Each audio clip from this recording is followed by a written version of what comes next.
So, hello guys. So, ngayon is magawa na tayo ng personality.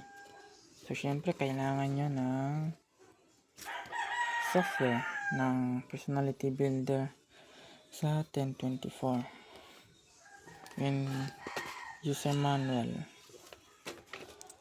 So, dito channel 1 is dimmer. So, press natin yung dimmer and channel 1, so 1, and next is channel 2 para sa white. So, lagay ko siya dito na lang. Kasi for example dito gawin natin white, pangalan natin white. So, white 1, ang ganito, white 1,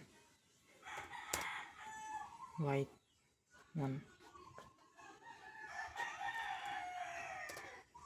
tapos same DMX 2 kasi channel 2 siya, channel 2. And so next is yung warm white.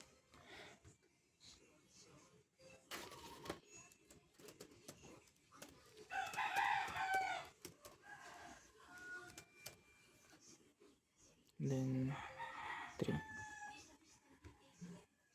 Channel 4 is white dimmer. Channel 4 white dimmer. Yung white 2 pala.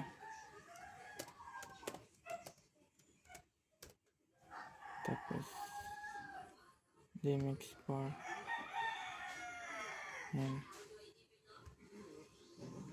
Channel 5 is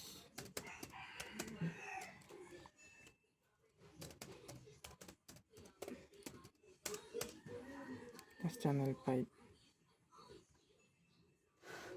Tapos yung warm white, channel 5 warm white, and channel 6 yung strobe.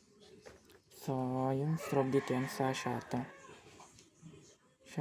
tas channel 6, so 6 yan, DMX 6 and naging 6. Next yung function, dito natin ilagay sa color.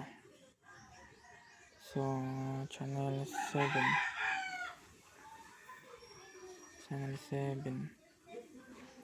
and next is yung speed. So dito speed, then yung DMX gawin natin 8 kasi channel 8 naman siya, 8. So ayun, ganun lang. And so next is kailangan natin pangalan. So 200 wait. So yun. So okay na lahat. So yung next kailangan natin i-save. So save as. Ito, save as. And so i-save natin yung file.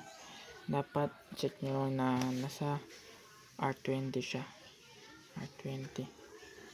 So save. Oo nga pala, hindi nyo pwede pangalan yung ganito. Wait. So